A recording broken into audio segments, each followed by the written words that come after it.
তো গাইস তোমরা কি কোনোদিন টিয়া পাখির স্নান করা দেখেছো?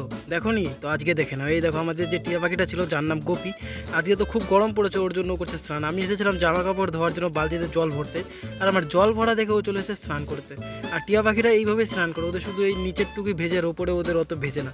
আর গাইজ ওদের সবসময় জল টিপতেই থাকতে হয়, মানে জল টেপা বন্ধ করে দিলে ওরা স্নান করাও বন্ধ করে দেয়। ওর জন্য যতক্ষণ ওরা স্নান করে ততক্ষণ ওকে কন্টিনিউয়াসলি জল টিপেই যেতে হয়।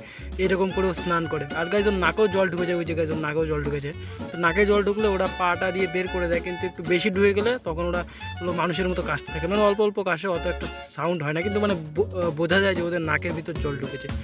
তো গাইজ আজকের ভিডিও এতটুকু, দেখা হবে পরের কোনো নেক্সট ব্লগে। ততক্ষণের জন্য বাই।